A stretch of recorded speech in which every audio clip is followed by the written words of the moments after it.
अब हम लोग रासायनिक अभिक्रियाओं के प्रकार यानी टाइप्स ऑफ केमिकल रिएक्शन के बारे में चर्चा करेंगे।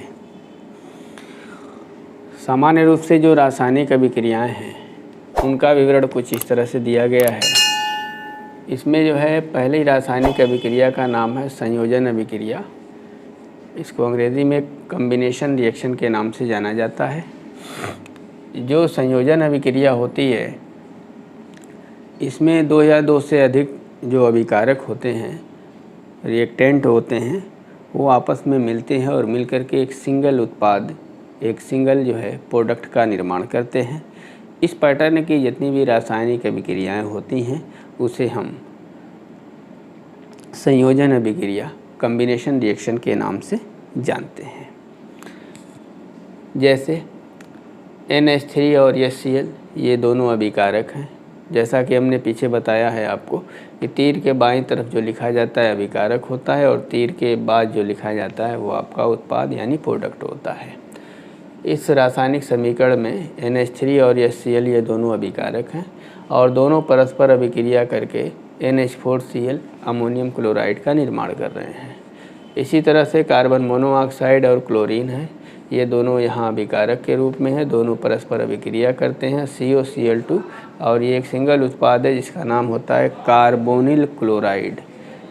इसी क्रम में कार्बन और ऑक्सीजन ये दोनों अभिकारक हैं, परस्पर अभिक्रिया करके कार्बन डाइऑक्साइड उत्पाद के रूप में फॉर्मेशन कर रहे हैं। तो ये तीनों जो समीकरण या अभिक्रिया लिखी गई है ये आपके रासायनिक जो अभिक्रिया है वो किसका उदाहरण है? संयोजन अभिक्रिया का। एक बार फिर, संयोजन अभिक्रिया में दो या दो से अधिक अभिकारक परस्पर आपस में मिलते हैं और एक सिंगल उत्पाद का निर्माण करते हैं। इस तरह की जो रासायनिक समीकरण या रासायनिक अभिक्रिया होता है उसे हम संयोजन अभिक्रिया के नाम से जानते हैं। दूसरे टाइप की जो रासायनिक अभिक्रिया होती है उसका नाम है वियोजन या अपघटन अभिक्रिया, डिकम्पोजिशन रिएक्शन। अब जो वियोजन या अपघटन अभिक्रिया होती है सामान्य रूप से इसको ऐसे समझा जाए कि जब कोई एक जो है यौगिक दो या दो से अधिक भागों में टूटता है और उसके टूटने के पीछे कुछ बाहरी फैक्टर जिम्मेदार होते हैं, जैसे कि ताप है, ऊष्मा है, सूर्य का प्रकाश है, कुछ इस तरह के जो है बाहरी संसाधन अगर उस अभिक्रिया को क्रियान्वित कराने के लिए जिम्मेदार होते हैं और उस अभिक्रिया में एक यौगिक जो होता है दो या दो से अधिक भागों में टूट जाता है तो इससे संबंधित अभिक्रिया को हम वियोजन या अपघटन अभिक्रिया के नाम से जानते हैं। इसमें जो है पहला है ऊष्मीय अपघटन, थर्मल डिकम्पोजिशन। जब जो है ऊष्मा दे करके कोई अपघटन से संबंधित अभिक्रिया कराई जाती है या वियोजन से संबंधित अभिक्रिया कराई जाती है तो उस अभिक्रिया को हम ऊष्मीय अपघटन के नाम से जानते हैं।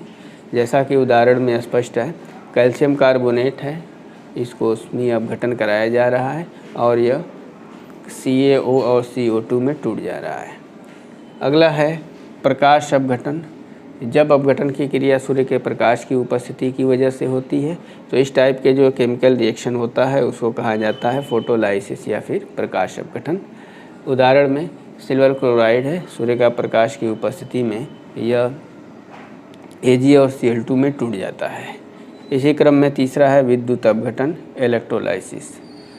जब किसी रासायनिक अभिक्रिया में कोई जलीय विलयन लिया जाए और उसमें विद्युत धारा का प्रवाह कराया जाए और उस विद्युत धारा के प्रवाह के द्वारा वह जो जलीय विलयन है वह दो या दो से अधिक जो है उत्पाद में टूट जाए तो इससे संबंधित अभिक्रिया को हम विद्युत अपघटन, इलेक्ट्रोलाइसिस रिएक्शन के नाम से जानते हैं। जैसा कि यहाँ पे पानी को दर्शाया गया है और विद्युत अपघटन कराने पर यह हाइड्रोजन और ऑक्सीजन में टूट जाता है। इसी क्रम में हम आते हैं तीसरे नंबर की अभिक्रिया में जिसका नाम है विस्थापन अभिक्रिया, सब्स्टिट्यूशन रिएक्शन। विस्थापन अभिक्रिया में क्या होता है कि जो आपका अभिकारक होता है यौगिक, वो अभिकारक जो होते हैं उसमें एक कम क्रियाशील होता है, एक अधिक क्रियाशील होता है। जो अधिक क्रियाशील होता है वो कम क्रियाशील वाले यौगिक से उसके अणु को, परमाणु को उससे अलग कर देता है। तो इस तरह की जो अभिक्रिया होती है उसको हम नाम देते हैं विस्थापन अभिक्रिया। इसमें पहला है एकल विस्थापन, सिंगल सब्स्टिट्यूशन रिएक्शन। इसमें जो है ये है आपका आयरन है Fe, यह है कॉपर सल्फेट। अब इसमें जो है यहाँ से जो कॉपर सल्फेट होता है वह दो भागों में टूट जाता है, और टूटने के बाद क्या होता है कि सल्फेट वाला जो पार्ट होता है वो Fe के साथ जुड़ जाता है और कॉपर अलग हो जाता है। इसी तरह से ये जिंक है, ये कॉपर सल्फेट है, यहाँ पर भी वही पैटर्न है। यहाँ पर भी जो है Cu यहाँ से हट जाता है और इसके साथ Zn जुड़ जाता है और जिंक सल्फेट और कॉपर का निर्माण हो जाता है। इस तरह से जो है विस्थापन की जो अभिक्रिया होती है, जिसमें एक तत्व या यौगिक जो होता है दूसरे तत्व या यौगिक के परमाणुओं को अलग कर देता है, तो इस टाइप का विस्थापन कहलाता है एकल विस्थापन। दूसरा होता है उपाय अपघटन अभिक्रिया, डबल डिकम्पोजिशन रिएक्शन।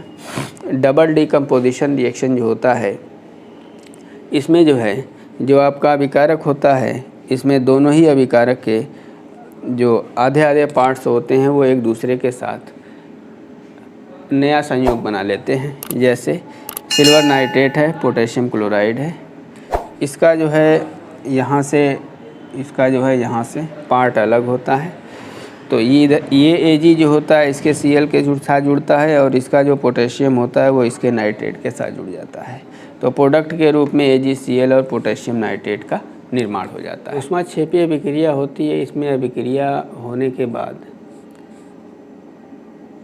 ऊर्जा या ऊष्मा का उत्पादन होता है। अगर किसी रासायनिक अभिक्रिया के दौरान ऊष्मा निकलती हो तो उसे हम नाम देंगे ऊष्माक्षेपी, और किसी रासायनिक अभिक्रिया को कराने में अगर बाहर से ऊर्जा या ऊष्मा देनी पड़ रही हो तो उस अभिक्रिया को कहा जाता है ऊष्माशोषी अभिक्रिया। अगर अभिक्रिया में प्लस के साथ एनर्जी लिखा जाए तो समझिए कि ऊष्माक्षेपी है, और अगर माइनस के साथ एनर्जी लिखा जाए तो इसका अर्थ ये होता है कि वो ऊष्माशोषी अभिक्रिया है। C+O2 CO2 का फॉर्मेशन हो रहा है, प्लस 94 किलो कैलोरी ऊर्जा का उत्पादन हो रहा है। इसमें प्लस के साथ एनर्जी लिखी गई है, अर्थात इसमें अभिक्रिया में इतनी ऊष्मा या ऊर्जा का उत्पादन हो रहा है, अतः यह अभिक्रिया कैसी होगी? ऊष्माक्षेपी अभिक्रिया।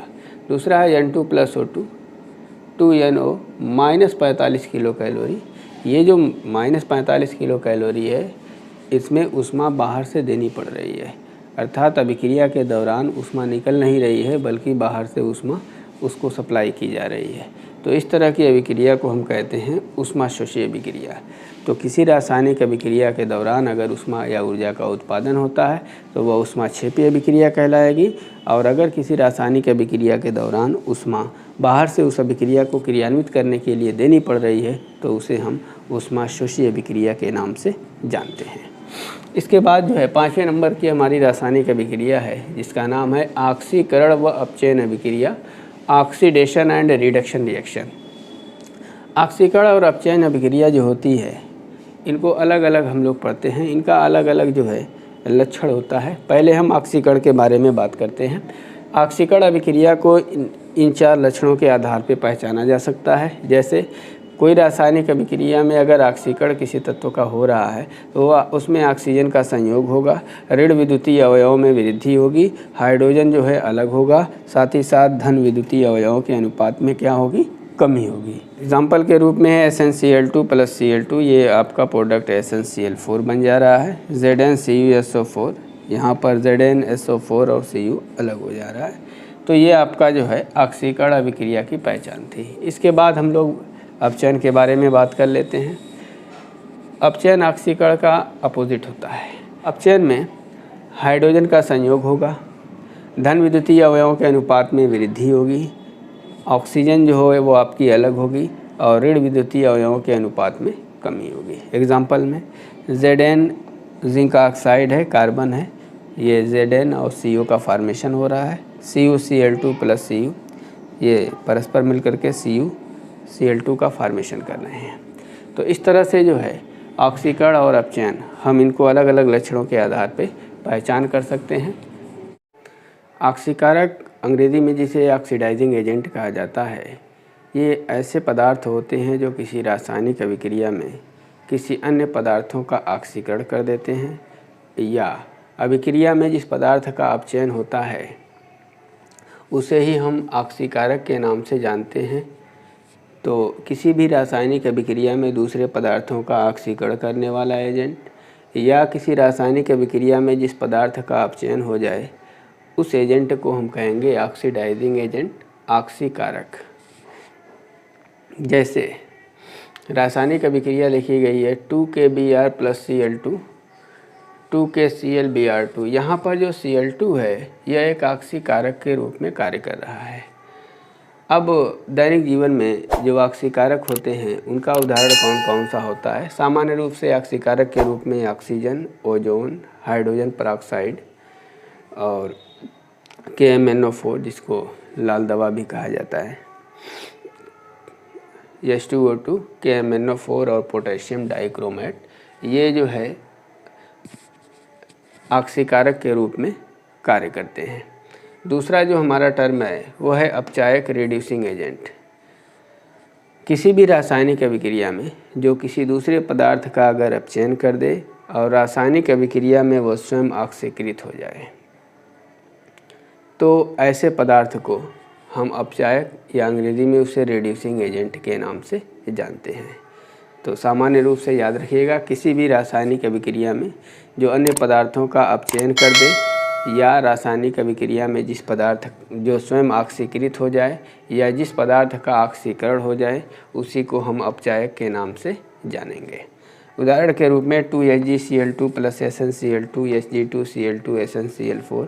यहाँ पर जो SnCl2 है यह आपका एक अपचायक के रूप में कार्य कर रहा है इस रासायनिक अभिक्रिया में। अब जो है ऑक्सीकरण और अपचयन अभिक्रिया या एक शब्द में जिसे रिडॉक्स अभिक्रिया कहा जाता है, इसके बारे में हम लोग अध्ययन करेंगे। जो रिडॉक्स रिएक्शन होता है, कोई भी रासायनिक अभिक्रिया होती है तो एक साथ दो तरह की घटनाएं घटित होती हैं। उसमें किसी पदार्थ का अगर ऑक्सीकरण होता है तो साथ ही साथ किसी पदार्थ का अपचयन भी होता है। तो ऐसी रासायनिक अभिक्रिया जिसमें ऑक्सीकरण और अपचयन साथ साथ घटित होता है उसी को हम ऑक्सीकरण अपचयन अभिक्रिया या रिडॉक्स अभिक्रिया के नाम से जानते हैं।